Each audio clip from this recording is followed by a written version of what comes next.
Boa noite, família Uivos. Relato: lobisomem pagou com a vida o que fez com meu bisavô. Olá a todos, me chamo Adeilton. Cresci ouvindo essa história na família, sempre contada aos cochichos entre um gole de café e outro. Isso acontecia quando se aproximava a data de aniversário do meu bisavô, finado seu Amaro. Minha família inteira é de Pilar, na Paraíba, onde esse fato ocorreu há décadas atrás. Vamos lá então. Meu bisavô Amaro era caçador, não desses de contar vantagens, de verdade mesmo. Vivia da mata, sabia farejar bicho, lia os rastros como quem lê palavras. Dizem que ele enfrentava a onça na peixeira e dormia sozinho na mata com o ouvido grudado na terra. Um cabra de coragem, até o dia em que sumiu. O dia amanheceu e nada dele retornar para casa com as caças. O alvoroço da bisa e os filhos foi grande.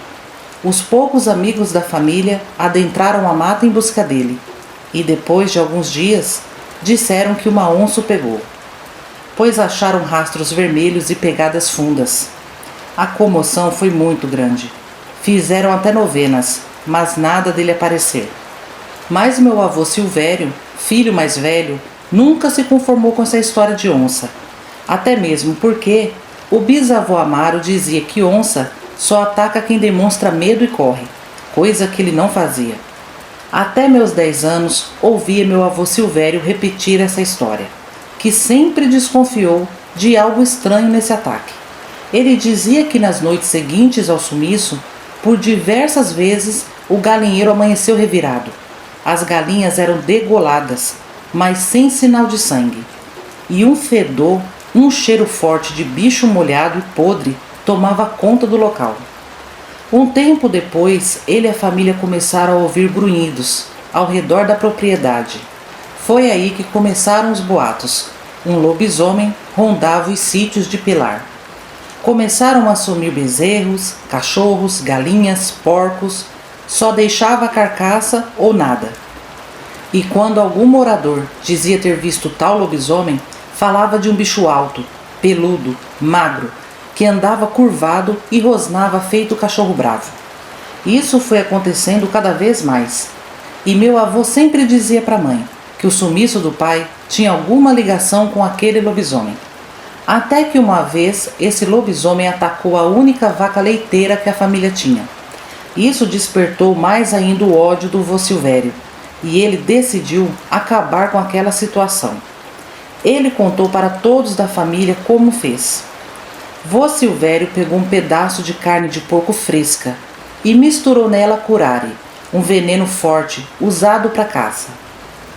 Disse que enterrou parcialmente a carne perto do galinheiro, onde os rastros apareciam com mais frequência.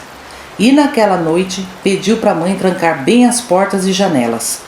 Pegou uma espingarda e foi se esconder no mato.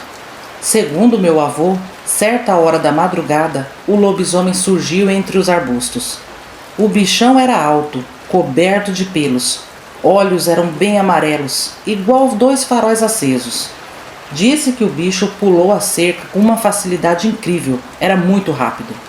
Farejou o ar, olhava para o galinheiro e olhava para casa.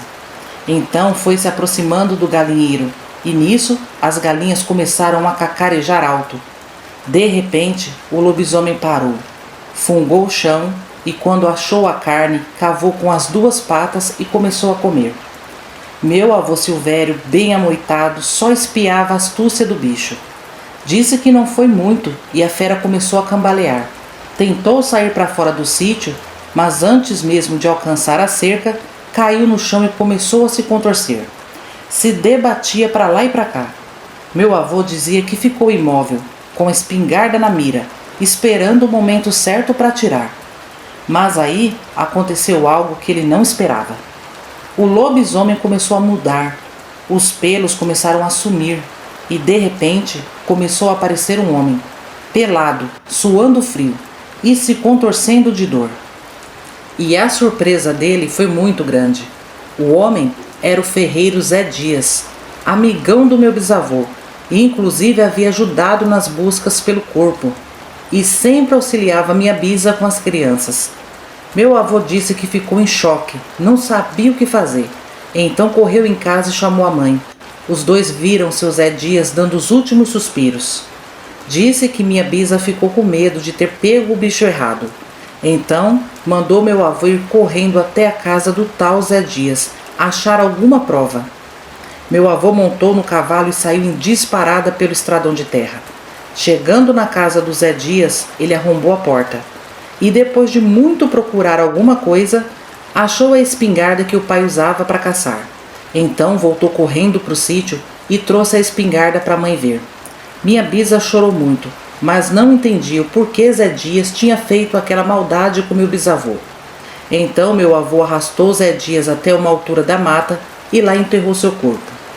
Eu cresci ouvindo essa história contada por meu avô Silvério, e depois meu pai repetia pra gente. E para falar a verdade, nunca tive coragem de entrar nessa mata. Até os dias de hoje, alguns moradores dizem que ouvem uivos vindo de lá. Eu tenho muito medo. Quem garante que não tem mais lobisomens por essas matas de pilar? Meu bisavô viu algo muito sinistro naquela noite, que lhe custou a vida. E assim como ele, com certeza, outros caçadores foram vítimas dessa criatura também. Bom, Ágata, esse é o relato que cresci ouvindo. Espero que seus inscritos apreciem. Um forte abraço. Relato: A noite que surpreendemos um lobisomem dentro do galinheiro.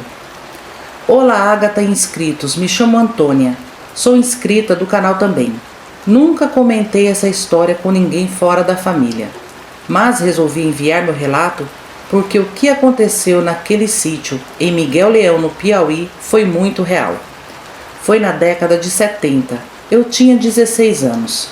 Meus pais tinham conseguido trabalho numa propriedade afastada, ainda bastante cercada de matas e estradas de terra batida.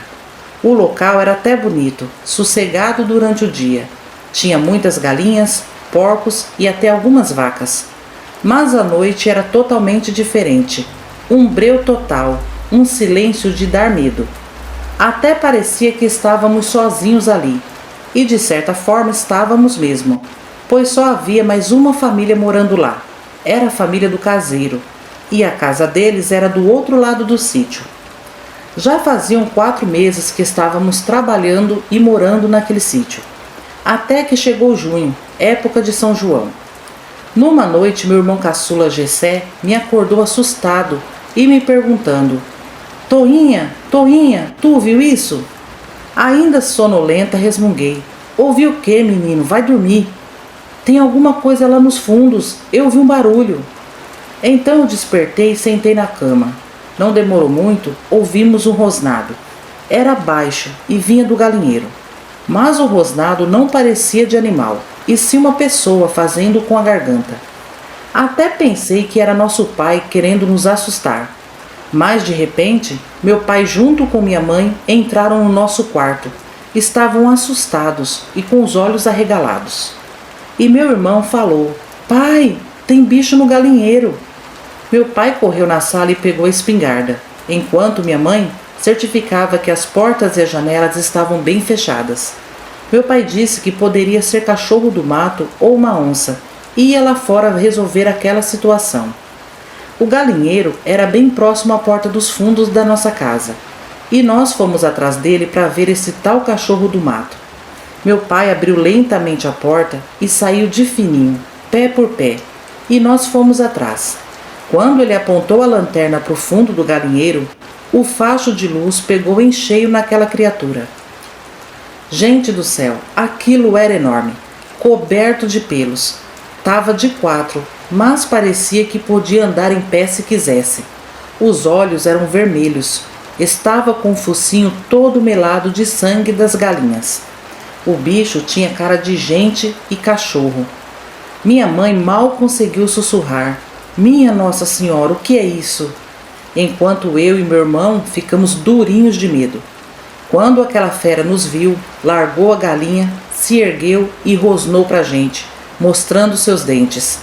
Meu pai ainda deu um tiro, mas não sabemos se acertou, pois o lobisomem deu um pulo por cima da cerca e caiu dentro do mato. Nesse momento, meu pai gritou: "Entrem, agora!"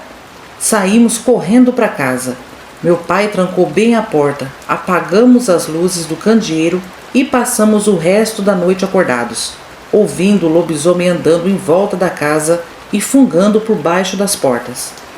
Foram momentos terríveis. Sentimos muito medo naquela noite, porque não tinha muito o que fazer, a não ser rezar para ele ir embora. Bom, quando amanheceu, fomos olhar no galinheiro, e era de dar pena. Ele devorou todas as galinhas, e ainda chegou a machucar um porco, que o meu pai foi obrigado a sacrificar porque o animal estava sofrendo. O único cachorro que tinha lá no sítio também sumiu. Então meu pai foi até a casa do caseiro pedir ajuda, mas voltou incrédulo e nos falou. Ele já sabia. Seu Zé olhou para mim e disse: "É melhor vocês irem embora, esse tal de lobisomem é traiçoeiro." "Como assim?" minha mãe perguntou, tentando entender. E meu pai respondeu: "É, mulher, ele falou que esse lobisomem já tinha aparecido antes, e quem o viu sumiu ou fugiu."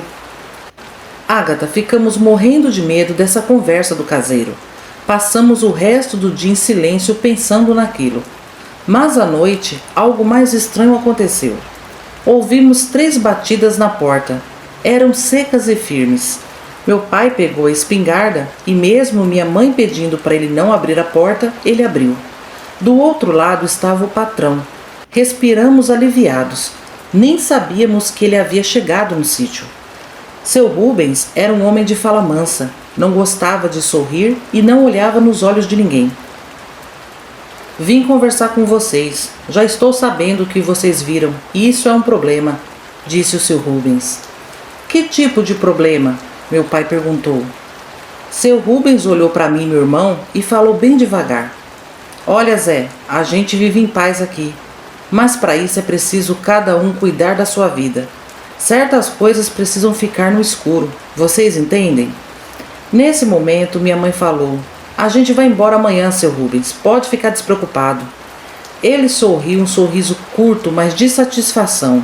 E Ágata, eu juro que por uns instantes vi algo nos olhos do seu Rubens. Me arrepiei todinha. Então ele disse que pagaria o tempo de serviço dos meus pais e ajudaria na mudança. Passamos aquela madrugada arrumando nossas coisas, e meus pais conversavam sobre o que tinha acabado de acontecer. Meu pai dizia que seu Rubens acobertava o caseiro, que virava bicho. Mas eu pensava igual a minha mãe. O seu Rubens era o próprio lobisomem e o caseiro sabia. Na manhã seguinte saímos daquele sítio e fomos para a casa do meu avô. Até os dias de hoje, em épocas de Quaresma ou São João, eu lembro desse ocorrido. O som que o lobisomem fazia era terrível. Tivemos sorte dele não ficar nos perseguindo, pois dizem que é isso que acontece quando descobrimos o seu segredo. Enfim, Ágata, esse foi o meu relato. Foi uma noite bem assustadora e foi terrível ver o lobisomem tão de perto. Obrigada e boa noite. Relato: lobisomem estava do outro lado da porta. Olá, Ágata e inscritos, meu nome é Guilherme. Quando eu tinha uns 9 anos de idade, aconteceu uma coisa que até hoje não consigo esquecer. E quando penso no perigo que passamos, só posso afirmar que tivemos um livramento divino. Foi assim. Pelos anos 80, ainda morávamos no interior do Ceará. Até então, eu era filho único, não conheci meu pai. Minha mãe e eu morávamos com meus avós maternos. Minha mãe trabalhava de doméstica para uma família no centro da cidade. E certo dia, ela chegou do serviço acompanhada de um homem chamado Darcy. Ela disse que era seu namorado e que iam morar juntos. Meu avô ficou muito cabreiro, mas na hora não disse nada. Quando o homem foi embora, ouvi meu avô falando para ela que já tinha visto aquele sujeito andando pela cidade, e não diziam coisas boas sobre ele. Diziam que ele era esquisitão, que andava pelos matos de noite e que corria bicho. Eu nem sabia o que isso queria dizer, mas do jeito que meu avô falou, fiquei com muito medo. Uns dias depois, os dois juntos alugaram uma casa, bem afastada de tudo, e longe da casa dos meus avós. Aquele sujeito parecia que não gostava de mim. Nunca sorria quando eu estava por perto. Trabalhava o dia inteiro na roça e à noite ficava sentado na pequena varanda, olhando para o escuro que rodeava a nossa casa. Eu até evitava passar perto dele, e minha mãe me dizia que ele era um bom homem, até melhor que meu pai que nos abandonou. Mas eu nunca confiei. Eu tinha um cachorro que também não gostava dele. Sempre rosnava quando ele chegava perto. E foi numa noite sombria que tudo aconteceu. Acordei com meu cachorro latindo feito doido. Aquilo me arrepiou, porque ele não era de latir de madrugada, e eram latidos de medo. Como a nossa casa era antiga, estilo de sítio, as portas eram de duas partes. A de cima abria e a de baixo ficava trancada. Me levantei com muito medo e fui devagarinho para o batente. Abri só a parte de cima para ver o que estava acontecendo. Meu cachorro estava em frente à nossa porta, virado para a estrada de terra e latindo como se estivesse protegendo a casa. Quando olhei na mesma direção, vi aquela silhueta macabra. Era uma coisa grande, do tamanho de um bezerro. Era todo preto e os olhos grandes e vermelhos. Aquilo estava vindo para nossa casa sorrateiramente. Meu coração quase parou quando vi aquela coisa. Mas quando aquilo me encarou e soltou um rosnado grave, parecendo um trovão abafado, estremeci por inteiro. Tentei gritar por minha mãe, mas a voz não saiu. Num impulso, agarrei meu cachorro pelas patas da frente e puxei ele por cima da minha porta. E a criatura acelerou os passos. Eu bati a porta com força e travei as trancas. Fui correndo para o quarto da minha mãe. Ela se levantou assustada e eu tentei explicar, mas estava apavorado e só balbuciava. Foi aí que de alguma forma ela entendeu que algo muito perigoso estava acontecendo, porque seu Darcy não estava na cama. Olhamos no banheiro, na cozinha, na sala e nada do sujeito. E meu cachorro não parava de latir para a porta. Aquilo estava do outro lado, fungando pelas brechas. Nos encolhemos num canto do quarto e ficamos esperando o pior. Não tinha quem pedir ajuda e nem como fugir naquela hora. Sair lá fora seria nosso fim. Não sei que horas aquilo se afastou da nossa casa, mas quando amanheceu, saímos à procura do sujeito. Ele não estava na roça, nem na casa de farinha e nem no mato. Simplesmente sumiu. Na noite seguinte, ficamos só nós dois e meu cachorro. Não conseguimos dormir. O medo do lobisomem voltar era real. E tudo piorou quando nosso cachorro voltou a latir e ouvimos aqueles rosnados novamente. O lobisomem estava por perto. Foi outra madrugada de tensão e medo. No outro dia fomos para a casa dos meus avós. Meu avô nos recebeu com preocupação e deu uma bronca na minha mãe. Lembro que ele disse: "Tá vendo? Todo mundo falando que aquele sujeito corria bicho e você não acreditou. Mas deixa estar, se ele vir para essas bandas, eu meto chumbo no lombo dele." Mas o tal Darcy nunca mais apareceu. O homem desapareceu sem deixar pistas. E minha mãe ficou triste com tudo isso. Mas depois de um tempo, nem gostava que falasse dele e do que aconteceu. Bom, Agatha, eu cresci, casei, mudei de cidade, mas esse fato não sai da minha cabeça. É como um trauma de infância. Como se uma lenda tivesse criado vida e saído dos contos para me aterrorizar. Mas lobisomem não é lenda. Essas coisas existem de verdade. Boa noite a todos. Esses foram os relatos de hoje, família Uivos. Fatos assustadores que cada vez mais nos dão certeza da existência dos lobisomens. Deixem nos comentários a sua opinião sobre esses relatos. Conto também com seu like e hype, pois ajuda muito o canal Uivos. Agora vamos aos salves de hoje? Vai um salve especial para Marcondes Costa, Jonas Luiz, Alcélio, Andy, Adria, Marcelo Stradman, Evaldo Ribas, Eliane Nascimento, Elisandra Cruz, Joana Santos Saraiva, Karina Alves, Sofia, Vanessa Pereira da Silva, Iramir Soares, Nádia Maria, Eloá Marques, Ana Paula Oliveira, Dora Zampieri, Eliezer Gonçalves, Rosimeire Alves, Diva Gomes, Pedro Souza dos Santos, Ailton Marinho, Douglas Dias, Ana Paula Mendes, Francisco Oliveira, Carla Aparecida Bueno, Antônio Júnior, Dieco 1980, José Carlos, Néia Oliveira, Ana Paula Ribeiro, Nilce do Lago, Orlando Alcovias, Hélios de Castro, Bárbara Dias, Valdênio Oliveira, Suzane Palim, Marcos Queiroz, Carlos Marques, Kátia Cristina, Cláudia Costa, Adailton Catarino, Arlete de Freitas, Angélica Guimarães, Simone Fagundes, Cantinho da Ed, João Passoni, Velda, Iraci Souto, Verdades Inconvenientes, Eduardo Nascimento, Sandra Silva, Luciano Luiz Sena, Júnior Martins, Lindarciana, Cláudia Motola, Gilvânia L., Bode Velho, Lúcio de Oliveira, Florinda Dias, Divina da Silva, Renato Lima, Tânia Tomico, Rafael Sales, Severina Barbosa, Vanessa Rodrigues, Luciene Caetani, Camila Marques, Thalita Silva, Jéssica Santos, Jordan Nog, Gerson Vilar Dantas e Rosimeire Ramos. Família, continuem comentando, assim seus nomes aparecem para mim e eu consigo mandar os salves, ok? Eu agradeço a todos que ficaram até o final do vídeo, gratidão! E agora eu me despeço desejando a todos uma excelente noite, uma ótima semana, um abração da sua amiga Ágata e até sexta-feira, família Uivos. Tchau, tchau!